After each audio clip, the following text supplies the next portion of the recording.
All right. Hi, everyone. Thank you for joining and welcome to our webinar. Hopefully everyone can hear me okay. So we'll be getting started at this point in time. So welcome to this webinar. My name is Daniel Mazar. I will be your host for this discussion today and presentation on front-loading simulation. Or what we'll be doing today is going over what is front-loading simulation, how it's benefited different customers and different scenarios. We'll also walk you through examples on what it could look like and how it could help and support some of your activities. And we'll also be going over just what are some of the key challenges organizations face when it comes to front-loading simulation and how we can help. So I think with that, we're ready to keep rolling.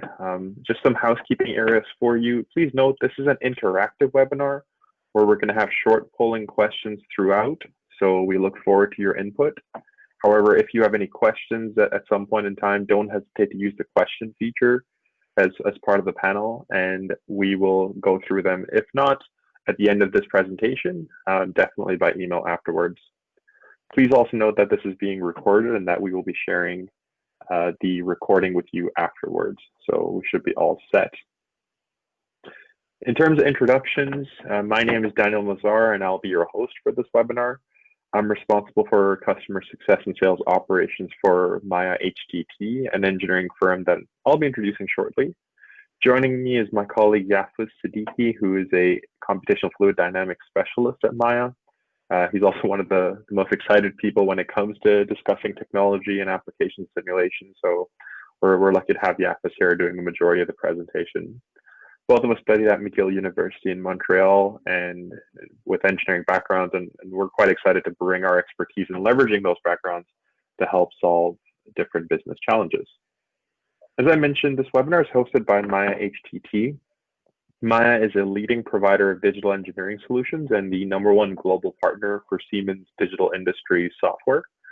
We started off more so focused in aerospace in terms of industries, but have expanded and working in multiple areas right now in different domains as well. Really, when it comes to complex engineering challenges, that's where we thrive, using either different software to solve or our expertise that we've accumulated over the last 3 decades. We have offices in US, Canada, and UK, with headquarters being in Montreal, but customers all across the world. As I mentioned today, we'll be talking about front-loading simulation and getting into the definition of what that looks like. And while that's a core part of our DNA and what we do at Maya, today it's really just covering a small subset of our expertise, as it ranges quite a bit beyond front-loading simulation.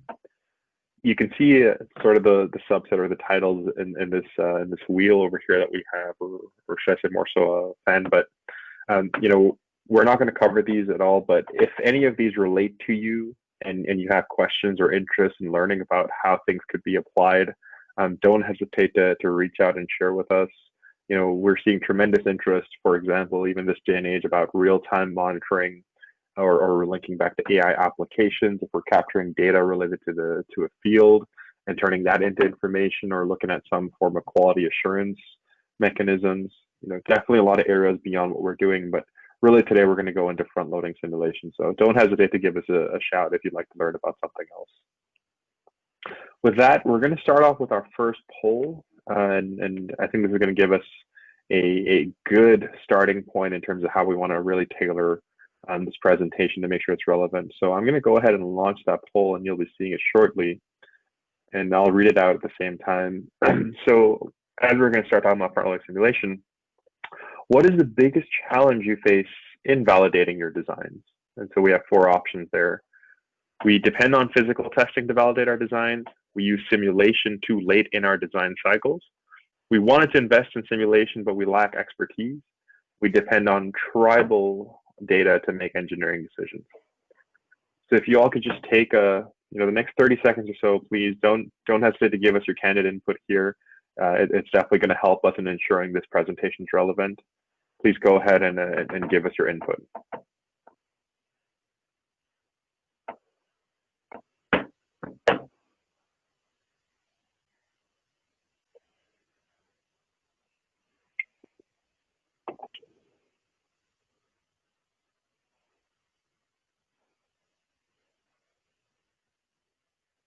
Great. We'll give another 10 seconds or so if you want to just go ahead and fill out any last minute updates or thoughts.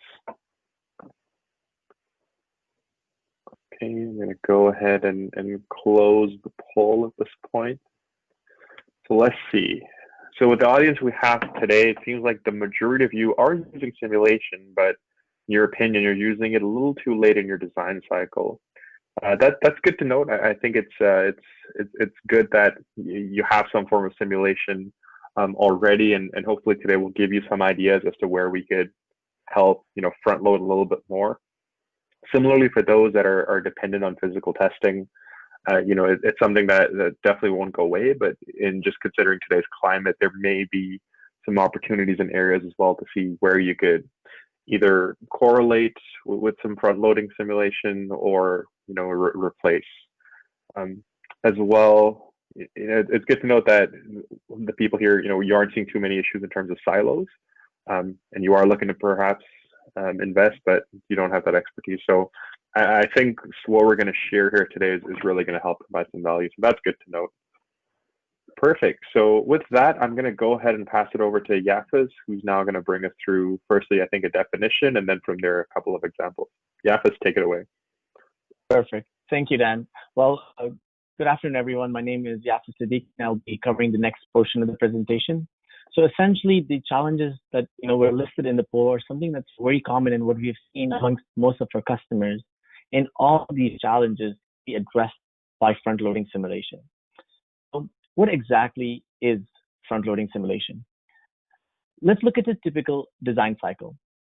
In any given design process, we know that it's much easier to make changes early in the design stage, and preferably in the conceptual stage before having developed the prototypes, the manufacturing tools, or worse, having produced and delivered products to the customers. Consequently, any defect that's identified later in the design cycle will be more difficult to solve. And based on what you've seen and what was reiterated by the poll, many engineering processes depend on prototypes to evaluate their designs. But we know that prototypes aren't always available early, and any defect detected by the stage generates significant extra costs and delays. And this is generally where we saw majority of the simulation being conducted, but again, late in the design cycle. Moreover, given the current situation, since physical testing is limited, we've seen many engineering companies paralyzed due to the dependency on prototypes. The solution to this problem is very self-evident. Imagine we were right at the get-go, being able, make design decisions not only from a visual and functional perspective, but based on engineering goals. What if a designer can early in the conceptual phase make informed design decisions based on the design performance? This is what front-loading simulation is all about. It's the concept to make simulation available early in the design cycle. And one way in doing this is providing designers with simulation tools to ensure they can meet the engineering objectives. So let's see how this has worked out for some of our customers. Renault, by providing designer simulation tools, were able to reduce costs significantly. Their lighting division were able to reduce headlamp costs by 50% within 2 years. Jazo, they developed protective housing for various applications. By implementing front-loading simulation, they were able to communicate their designs to their customers in less than 1 day, a saving of 3 weeks over their previous methods, which was heavily dependent on prototype testing. Next, Mitsubishi Materials Corporation were able to drive innovation through front-loading. Without analyst expertise, their designs were able to increase the flow rate of their cooling system for advanced cutting tools by 11%. Finally, a known customer, through front-loading, were able to automate repeatable simulation processes. They were able to reduce errors and develop an engineering process that was 100 times faster. Clearly, there is value in front-loading simulation. It is important to note that front-loading simulation is multi-domain and can be simply accomplished by redefining our engineering processes. I believe that the most effective way that I could show you the value of front-loading simulation today is through an engineering problem. Let's take an example of this IGBT module for a vehicle under hood application. I could have selected any engineering problem, but the reason I selected an IGBT module is because designing one is complex and a cross-domain affair between thermal, flow, electromagnetics, and electronics. Moreover, I've helped engineer a few of these at Maya for various clients. It's a device used in wide range of industries, in electric vehicle powertrains, wind turbines, refrigerators, to name a few. It's used when large amounts of current needs to be switched on and off rapidly. They can generate kilowatts of heat under sustained load, so liquid cooling is the only way to keep them operational and reliable. What we've seen as the major cause of failure in IGBT modules, like most electronic devices, is excessive heat. Let's look at the factors taken into consideration when engineering an IGBT. So, when designing IGBTs, you want to increase the maximum load level, maximum power level, uh, increase the current load capacity while maintaining high quality, reliability, and most importantly, maintain the thermal consideration. Modifying the PCB board on the IGBT to meet the thermal constraints is not feasible. Redesigning the cooling system would be the simpler solution. In the cooling system, increasing the flow rate will increase the heat transfer coefficient between the fluid and solid, leading to lower chip temperatures. However, increased flow rates increase the energy consumption of the pumps. Hence, for a given flow rate, designers are challenged to modify heatsink and pin configurations to not only maintain the chip temperatures, but also the pressure drop. A typical workflow we have seen with IGBT manufacturers is that once the product specifications are delivered, designers base their concept on past designs and tribal data. Thereafter, the validation of the design to meet the engineering requirements is heavily relied on physical testing. What we saw from the poll as well is simulation is sometimes used, but this is usually done late in the design cycle and nothing more than a rubber stamp. Now, the major problem that we see with this workflow is that design defects are detected late in the design cycle only when conducting physical tests. Engineers will now have to return to the iterative cycle, with designers making design decisions mostly based on past knowledge and analyst intuition.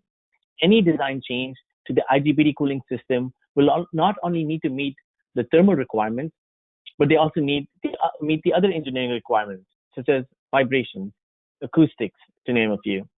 This means more prototypes, leading to increased costs. When the project is few weeks, sometimes days from delivery, what we've seen is that time and time again, most engineering firms come to consulting firms like us to resolve these issues. I'm sure that many of you listening can relate to this scenario. Now, engineering teams are faced with a different task. How do they ensure that designs do not fail based on just tribal information? Design team faces an impossible task. How do they create new designs that won't fail without information on how they will perform? We can easily address both these challenges by using simulation. By equipping engineers with simulation, they will no longer have to rely on tribal data. And providing simulation to designers will ensure they make design decisions based on engineering requirements early on in the conceptual phase, or otherwise called front-loading simulation. However, equipping designers with complex simulation tools comes with its challenges. Let's see what they are. First, learning a new environment to perform the simulation. This increases the barrier from a pure software operation. Secondly, designers should have the knowledge on setting up the physics problems, may it be CFD, thermal, or structural simulation. These are complex problems and usually need advanced degrees. Another challenge is how can a designer interpret the results to make the changes to improve its performance? This would need collaboration with analysts. Now, engineering problems are complex and multi-domain. Requirements are constantly changing when different systems are integrated into the prototype. This requires the need for a full system analysis. Designers will need to collaborate with various analyst teams to perform these multi-physics simulations.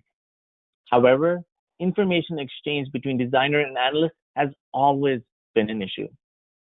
The challenge here is how do we ensure design and simulation data can be easily shared between the two groups in a collaborative environment. Finally, a big concern is how do we redefine current engineering process to adopt front-loading simulation? By the end of today's presentation, I hope to address each of these challenges. Let's look at the first challenge. The first challenge in front-loading simulation is for designers to learn a new environment. We can tackle this by placing simulation in the same environment that designers are already familiar with, that is inside the CAD tool. Let's see how this looks in the context of the IGPD. This is our IGPD shown in the NXCAD interface. The IGPD has been retrofitted with a cooling system from a previous design. The designer would now need to send it over to the analyst to validate the thermal constraints and pressure drop requirements. It would be time saving if the designer could do it themselves, that is, run a CFD simulation. Before we start, let's explore the assembly to see the parts which make up the IGPD cooler. You can see the silicon, the solder, the copper chip, the thermal paste base plate, and the aluminum casing. It's going to be important to model all these materials in the thermal path from the semiconductor to the fluid. Now, let's look at the copper base plate in more detail. If we open the part, we can see it's been designed very simply in NX. Looking at the NX expressions, we can see that there are three parameters controlling the heatsink: pin width, craft, and pattern spacing. It has been designed this way to modify the heatsink configuration easily. A roadblock to setting up CFD simulation would be using designer's geometry. It's been made with manufacturing tolerances in mind. What this means is that there will be some geometrical overlaps between parts as shown here around the O-ring and the silicon compound. We will need to address this issue. So coming back to our first challenge, the simulation tool has to be embedded in the CAD tool. Launching the application, you will see the addition of the flow analysis ribbon toolbar. We will use this to define the CFD problem and post-process the solution entirely within the CAD tool. Let's now address the second challenge: setting up the physics model by a non-expert, in this case, a CFD simulation. Let's start with the first task, creating the fluid volume. Easy for a designer.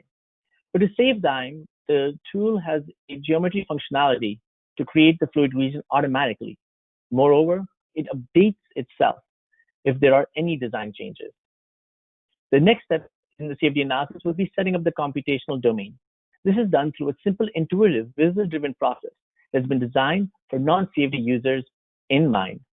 Another important issue is applying the material properties. This can be stored in the metadata of the CAD, making applying them a click of a button. Next, the boundary conditions. These can be simply applied directly in the CAD tool. Here we applied the inlet and outlet flow conditions for the liquid cooling system and the heat load generated by the chips. The next step is traditionally one of the trickiest and the most time-consuming aspect of CFD, meshing. The solid and the fluid parts need to be discretized. Most of the time, geometry needs to be simplified and compromises made for simulation time. To alleviate these issues, the tool uses a technology called Smart Cells, which is applied on the Cartesian-based mesh. Smart Cells can have multiple fluid and solid control volumes in a single cell to simplify the mesh generation step. Complex CAD models are meshed with minimal user input using this automatic mesher. Looking at the conductivity through the model, you can see that Smart Cells can have multiple solids within a single cell, up to 36. This makes resolving thin solids such as the thermal interface very straightforward and easy. When overlapping parts exist, such as between the O-ring and the base plate, there is a material hierarchy which can be edited to get the material dominance. Essentially, the tool removes the barrier of meshing, allowing non-experts to generate a robust mesh. Now, for this IGPD, there are two key engineering data we want to extract: the pressure drop in the cooling module and the maximum temperature of the chips. We can set user-defined engineering goals to extract these key performance data points, which can be utilized to monitor solution convergence. Let's talk about the solver. Like the mesher, the solver uses a proprietary code that shows robust convergence. It captures the boundary layer without consideration of cell size. Additionally, the user does not have to worry about complex settings like turbulence models. These have always been a difficult consideration when solving CFD. Like all front-loading solutions, the solution is primarily implemented to reduce simulation complexity and promote ease of use. The process is seamless, and the user can expect quick, accurate results with minimal manual intervention. Finally, let's have a look at the results. Like pre-processing, the post-processing is performed within the CAD tool, also for an intuitive user experience. Flow and thermal results can be visible directly on the SFD, and we can create various plot types. More importantly, this allows you to visualize performance in a way that physical tests cannot. You can really interrogate the results and get to the root cause of a flow or thermal issue. From the results, we can see that the IGBT temperatures exceed the required operating conditions. We could easily modify the pins from the expression, increase the surface area with the fluid, and reduce the chip temperature. However, this would increase the pressure drop. The designer would have to iterate through the variables, essentially shoot darts in the dark and hope they get the solution that meets all the requirements. We can resolve this issue through optimization. This will help us find not a good enough solution, but the best solution. Let's see how that's possible. The tool has an inbuilt multi-parameter optimizer. The optimizer can leverage the expressions as input variables. We have set up the range for each variable based on manufacturing constraints. Thereafter, we select the goal we would like to optimize. In this case, the IGBT temperature and the pressure drop. We set the constraints for them. Now, all we need to do is run the scenario. And in this case, we ran 40 scenarios. The optimizer has its own post-processor. Here, we can see all the cases that were run and the respective results. From the Pareto front plot between the pressure drop and temperature, we can see is scenario 37 as the most optimum. It is 3 degrees lower than the baseline case and within the pressure drop constraint. We can load it as a separate project to visualize the configuration. We can see that there are tensor pin arrangement, but steeper draft angle for freer flow. Through this front-loading solution, we were easily able to identify the best operating point without leaving the CAD. Now, going back to the challenges. To address the challenge of learning a new environment, we introduced CAD embedded solutions. To enable designers setting up complex physics, we introduced workflows that can be used by non-experts. To interpret the results, we have embedded design exploration to explore the design space and get the most optimum design. Now, the issue of changing engineering requirements stems in the fact that simulations are run in a single domain. I just showcased how a designer could validate the flow and thermal requirements of the IGBT. But what about structural, acoustics, and vibrations? Before I show you how we can resolve cross-domain front-loading simulation, let's run a poll to see how we can run, how many here run cross-domain or multi-physics simulations. Hi, Dan, could you load the second poll, please? Yep, I'm on it. Can you hear me okay, Yafis? Yeah, that's wonderful. Perfect. All right. Thank you so much for that great presentation. I've gone ahead and shared the second poll now. You should be able to see it on your screen. So, do you run multi-physics or cross-domain analysis? 4 options there for you. Yes, our solutions are strongly coupled. Yes, our solutions are weakly coupled. No, we do not have any coupling between our simulation tools. Or no, we do not use simulation tools. You could just take another 20 to 30 seconds and just give us your insight. Again, it's going to help in terms of the next portion of the presentation to ensure it's relevant. Appreciate that.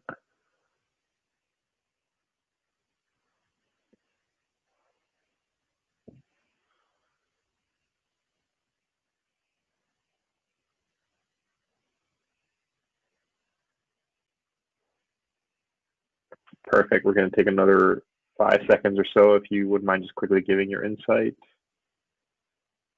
And as I mentioned earlier as well, if you have more questions, please continue to ask them in the question panel, and we'll aim to get to them towards the end of the presentation. Perfect. With that, I think we're ready to move on. For sake of time, I won't be sharing this poll. Just to quickly go over it. Sounds like everybody does have some form of simulation tools, and we have a pretty even split in terms of those that find it strongly coupled, weakly coupled, and no coupling. So with that, yeah, this hopefully gives you enough information, and we're ready to get started in the next part of the presentation. Back to you. Perfect. Thank you, Dan. So we can see that many over here, they do not run multi-physics simulations, but there are many over here who do. So let's, look at how we can achieve front-loading multi-physics simulation with the IGPT, but also understand the value of doing such simulations. So another key factor in engineering an IGPT is structural integrity. Let's see how that's done. What is important for electronics manufacturers from a structural standpoint is to understand response dynamics of the components. What people will typically look at is the performance results in determining if the components will stay on board. Here, we've taken the optimized heatsink, for example, and in the same CAD environment, through a streamlined process, we can look at stresses, for instance. Note that this is an open environment. We at Maya have a dedicated team for custom development that can automate these repetitive tasks. They provide an easy to use workflow for designers, essentially offload tasks from analysts so that they can focus on more complex problems. Now, what we have shown here is we've validated the structural integrity of the NewPin component and have further confidence in moving forward with this design. However, another prevalent issue when engineering IGPTs or any component as a matter of fact, is that the engineering requirements are constantly changing. Even though the component meets the initial requirements, when the full system prototype is being tested, in this case, the IGPT module in a underhood application, they fail. So this pushes engineers to troubleshoot the problem and more often leads to delays and adding costs. We analyze the IGPT as an individual component at a given mass flow rate with a steady thermal load. Now, these conditions were based on the design in another system. However, these systems are constantly changing. They're almost always complex and multi-domain, containing electrical systems, control systems, hydraulics, to name a few. The challenge we face is how do we virtually verify a complete system and not just components? How can we front-load accurate engineering decisions much earlier in the design phase? This could be accomplished by multi-physics system simulation. Within our solutions portfolio, we have an integrated, scalable system simulation platform that allow you to do multi-physics simulation, combining electrical, thermal, hydraulics, mechanical, and controls to virtually assess and optimize an entire mechatronics performance. What's wonderful about this tool is that it can also connect to more detailed analysis solutions like 3D CFD for detailed fluid modeling, or FEA for structural analysis. What this means is that we can apply realistic drive cycle to the IGPT modules with realistic power demands and coolant condition profiles. We can validate the design of the IGPT module while integrating it in a full system simulation without the need of an expensive prototype.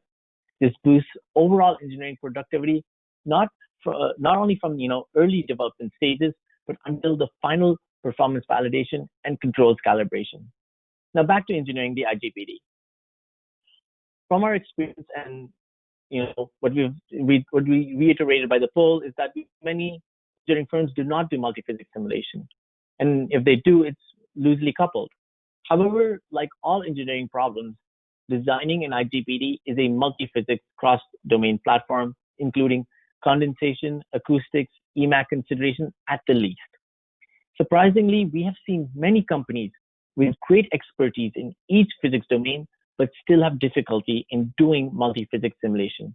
Now, this is due to the inability to validate all the physics all at once. Simulation groups are divided based on physics and have difficulty sharing data. There's essentially a lack of collaboration amongst the analysts.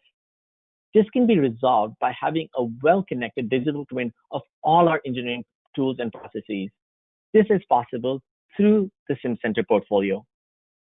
SimCenter delivers best-in-class CAE simulation, system simulation, and testing solutions with a combination of $11 billion invested over 11 years. It consists of hundreds of tools in different domains that are well connected, enabling multi-domain, multi-physics simulation, such as CFD, dynamics, motion, and so much more, with design exploration and analytics analysis kept in mind. What's important is all these technologies are all managed in a PLM context to support collaboration for engineering and development of complex systems. We have a dedicated team at Maya for PLM solutions who have successfully implemented it in large as well as small to medium companies. All the tools we use today in engineering the IGPT are part of the SimCenter portfolio. Now, before I continue to circle back and address the challenges of front-loading, let's run a poll. I'd like to know more about your engineering processes.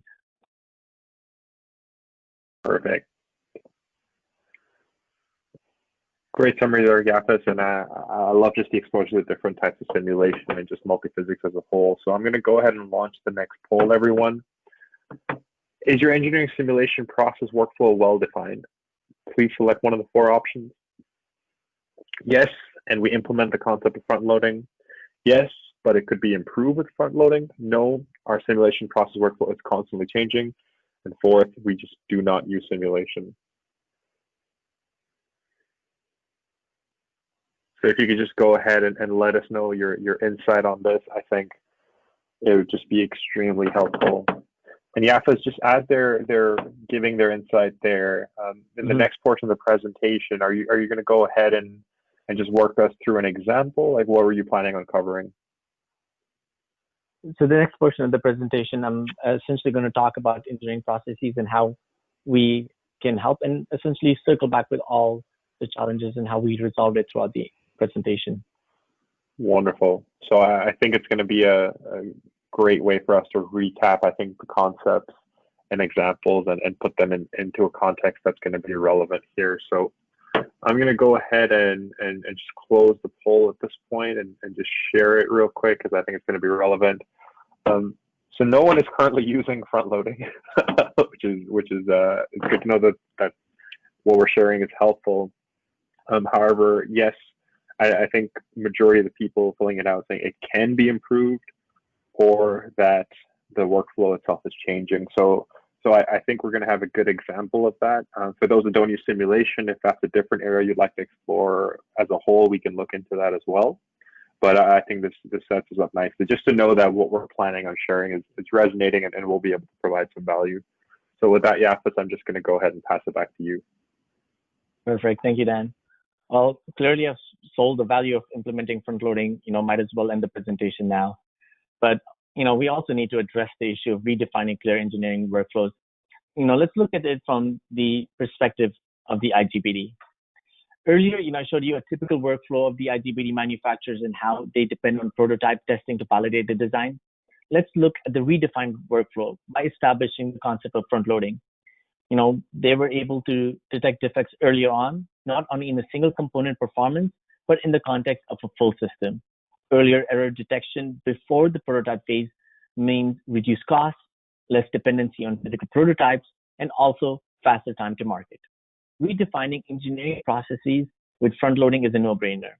Let's go back to how we resolve the challenges of implementing solutions and then talk more about redefining engineering processes and how that's done.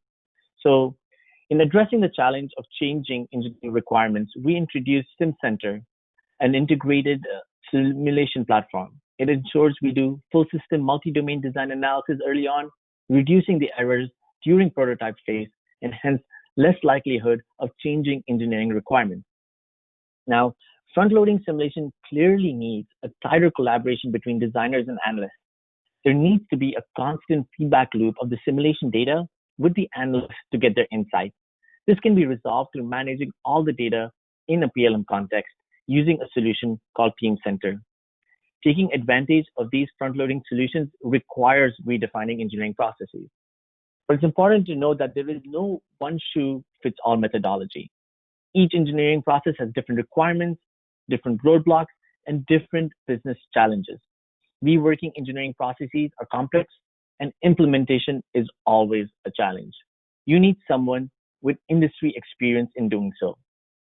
So starting from the top, To implement front loading, you need a partner who understands the environment designers and analysts work in, the simulation tools, understands engineering processes, and the tools to streamline data across them.